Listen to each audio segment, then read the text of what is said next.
മിശിഹായിൽ പ്രിയ സഹോദരീ സഹോദരങ്ങളെ, ലോകമെമ്പാടുമുള്ള ക്രൈസ്തവർ യേശുവിൻ്റെ വരവിനെ കാത്തു നിന്നുകൊണ്ട് യേശുവിൻ്റെ ജനനത്തെക്കുറിച്ച് ആകാംക്ഷയോടെ ക്രിസ്മസ് ആഘോഷിക്കുവാൻ വേണ്ടി ഒരുങ്ങുന്ന സമയം, കർത്താവിൻ്റെ സുവിശേഷത്തിൽ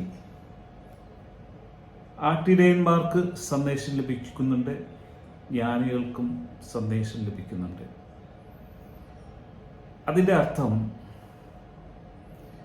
ജ്ഞാനം ഉള്ളവരിൽ മാത്രമേ ക്രിസ്തുവിനെ സ്വീകരിക്കുവാനും ആ രക്ഷ കണ്ടെത്തുവാനും സാധ്യമാവൂ.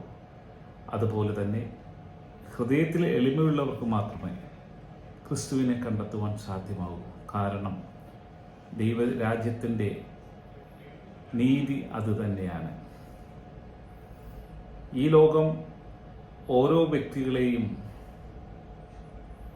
നിത്യനാശത്തിലേക്ക് നയിക്കപ്പെടുന്ന അധിപന്റെ കരാള കരങ്ങളിലൂടെയാണ് മുന്നോട്ട് പോയിക്കൊണ്ടിരിക്കുന്നത്. ഇന്ന് നമ്മുടെ ഇടയിൽ തന്നെ പലതും നമ്മൾ വിശകലനം ചെയ്യുമ്പോൾ നമുക്കത് മനസ്സിലാക്കുവാൻ ജ്ഞാനമുള്ളവർക്ക് സാധിക്കും. നാം ഒരുങ്ങേണ്ടത് പുൽക്കുടിലിൽ കിടക്കുന്ന ഉണ്ണിയേശുവിനെ വരവേൽക്കുവാനാണോ, അതോ ക്രിസ്തുവിൻ്റെ രണ്ടാം വരവ്, റാപ്ചർ, വാനമേഘങ്ങളിൽ എത്തി ദൈവപുത്രനെ രക്ഷകനും നാഥനുമായി സ്വീകരിക്കുന്ന ദൈവമക്കളെ കർത്താവിൻ്റെ ഭവനത്തിലേക്ക് കൂട്ടിക്കൊണ്ടുപോകുന്ന ആ അവസ്ഥയാണ്? 2000 വർഷങ്ങൾക്ക് മുമ്പ് കർത്താവായ യേശു പുൽക്കുടിലിൽ മറിയത്തിൻ്റെ ഉദരത്തിൽ പിറക്കുവാനായിട്ട് പിതാവായ ദൈവം അനുവദിച്ചത് ഉൽപ്പത്തിയിലൂടെ നമുക്ക് പിതാവായ ദൈവത്തിൻ്റെ സ്നേഹം, ആ അമൂല്യ സ്നേഹം അന്ന് നമ്മൾക്ക് വാഗ്ദാനം ചെയ്തതാണ് രക്ഷകനായ തൻ്റെ ഏകപുത്രനായ യേശു. ആ യേശു ബത്ലഹേമിൽ വന്ന് പിറക്കുന്നത് ഏറ്റവും എളിമയോടുകൂടിയായിരുന്നു. ജ്ഞാനത്തിൻ്റെ ഉറവിടമായ, ചൈതന്യത്തിൻ്റെ ഉറവിടമായ യേശു ക്രിസ്തു ഇന്ന് ഈ ലോകത്ത് ഹൃദയ എളിമയുള്ളവരിലും ജ്ഞാനമുള്ളവരിലും മാത്രമാണ് ജീവിക്കുന്നത്. ലൂക്കായുടെ സുവിശേഷം 2-ാം അധ്യായം 10-ാം വചനത്തിലൂടെ നമ്മളെ ബോധ്യപ്പെടുത്തുന്നത് ഒന്ന് മനസ്സിലാക്കുക. ദൂതൻ ആട്ടിടയരോട് പറഞ്ഞു, ഭയപ്പെടേണ്ട, ഇതാ സകല ജനത്തിനും വേണ്ടിയുള്ള വലിയ സന്തോഷത്തിൻ്റെ സദ്വാർത്ത ഞാൻ നിങ്ങളെ അറിയിക്കുന്നു. ദാവീദിൻ്റെ പട്ടണത്തിൽ നിങ്ങൾക്കായി ഒരു രക്ഷകൻ, കർത്താവായ ക്രിസ്തു ജനിച്ചിരിക്കുന്നു. ഇതായിരിക്കും നിങ്ങൾക്ക് അടയാളം, പിള്ളക്കച്ച കൊണ്ട് പൊതിഞ്ഞ് പുൽത്തൊട്ടിയിൽ കിടത്തിയിരിക്കുന്ന ഒരു ശിശുവിനെ നിങ്ങൾ കാണും. പെട്ടെന്ന് സ്വർഗീയ സൈന്യത്തിൻ്റെ ഒരു വ്യൂഹം ആ ദൂതനോടുകൂടെ പ്രത്യക്ഷപ്പെട്ട് ദൈവത്തെ സ്തുതിച്ചുകൊണ്ട് പറഞ്ഞു, അത്യുന്നതങ്ങളിൽ ദൈവത്തിന് മഹത്വം, ഭൂമിയിൽ ദൈവകൃപ ലഭിച്ചവർക്ക് സമാധാനം. തീർച്ചയായിട്ടും ദൈവ കൃപ ലഭിച്ചവർക്ക് മാത്രമേ സമാധാനം ലഭിക്കുകയുള്ളൂ. എന്നാൽ ഇന്ന് നമ്മുടെ ഈ ലോകം ഒരു യുഗാന്ത്യത്തിലേക്ക് കടന്നുപോയിക്കൊണ്ടിരിക്കുന്ന ഈ അവസരത്തിൽ ഇനി രക്ഷകന്റെ വരവല്ല, വിധിയാളനായിട്ട് വാനമേഘങ്ങളിൽ ദൈവദൂതന്മാരോടൊത്ത് വന്നു ചേരുന്ന ദൈവപുത്രനെയാണ് നാം കാണുക. പിതാവായ ദൈവം തൻ്റെ ജനത്തെ വിധിക്കുവാനായിട്ട് തൻ്റെ ഏകപുത്രനായ യേശുവിനെ തന്നെയാണ് തിരഞ്ഞെടുത്തിരിക്കുന്നത്. ആ സത്യം നാം മനസ്സിലാക്കുക.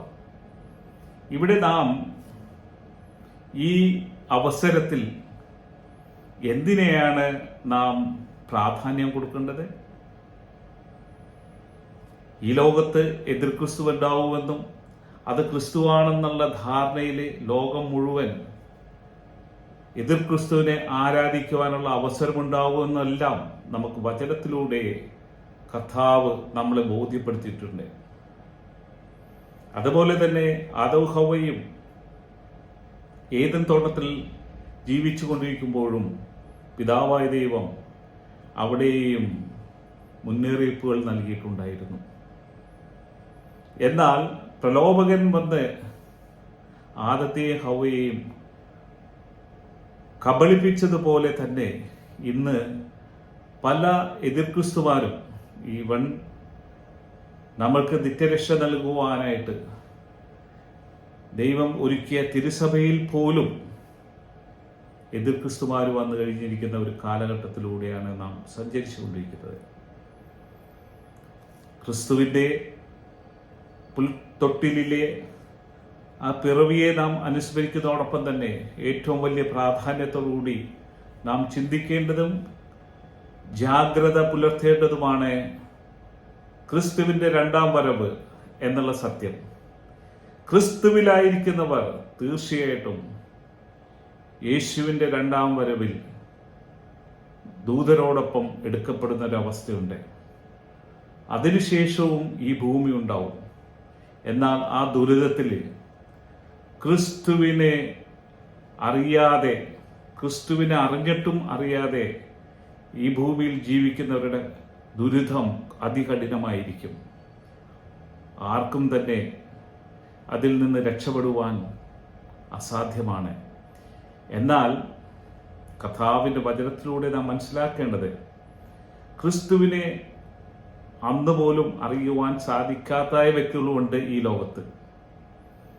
അവർക്ക് ക്രിസ്തുവിനെ അറിയുന്നുവെങ്കിൽ അവരും ആ രക്ഷയിലേക്ക് എടുക്കപ്പെടുവാനുള്ള അവസരങ്ങൾ ഉണ്ടായിരിക്കും. എന്നാൽ അത് വളരെയധികം കഠിനമായിരിക്കുമെന്നുള്ളത് ഒരു സത്യം തന്നെയാണ്. അതുകൊണ്ട് നാം ഒരുങ്ങണം.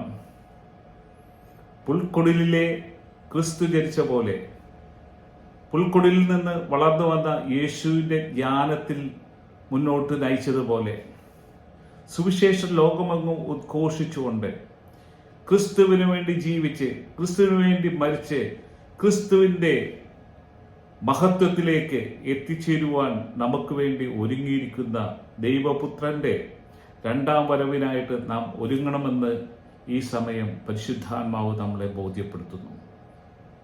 ഈ ഓരോ ക്രിസ്മസുകളും നമ്മളെ കൂടുതൽ കൂടുതൽ ക്രിസ്തുവിലേക്ക് അടുപ്പിക്കുന്ന അവസരങ്ങളായി മാറ്റട്ടെ എന്നും അതിനുള്ള കൃപ പിതാവായ ദൈവത്തിൽ നിന്ന് പുത്രനായ യേശുവിൻ്റെ നാമത്തിൽ നമുക്ക് ലഭിക്കട്ടെ എന്നും പരിശുദ്ധ മറിയത്തിൻ്റെ സ്വർഗീയ മാധ്യസ്ഥം നമുക്ക് സ്വീകരിച്ചുകൊണ്ട് ദൈവപുത്രനെ പിറവിയൊരുക്കുവാനായിട്ട് ഉദരം കൊടുത്ത പരിശുദ്ധ മാതാവിലേക്ക് നമ്മളുടെ മാധ്യസ്ഥം അപേക്ഷിച്ചുകൊണ്ട് നമ്മൾ ഓരോരുത്തരും ദൈവം നമ്മളിൽ ഏൽപ്പിച്ചിരിക്കുന്ന ദൗത്യങ്ങളെ പൂർത്തീകരിക്കുവാനായിട്ടുള്ള കൃപാവരങ്ങൾക്കായിട്ട് നാം പ്രാർത്ഥിക്കാം, ഒരുങ്ങാം. നിങ്ങൾക്ക് ഏവർക്കും ക്രിസ്മസിൻ്റെ എല്ലാവിധ ആത്മീയ ഭൗതിക അനുഗ്രഹങ്ങളും നിറഞ്ഞ നല്ല ജീവിതം നിങ്ങൾക്ക് ആശംസിച്ചുകൊണ്ട് ബ്രദർ തോമസ് ജോർജ് പാണശ്ശേരി.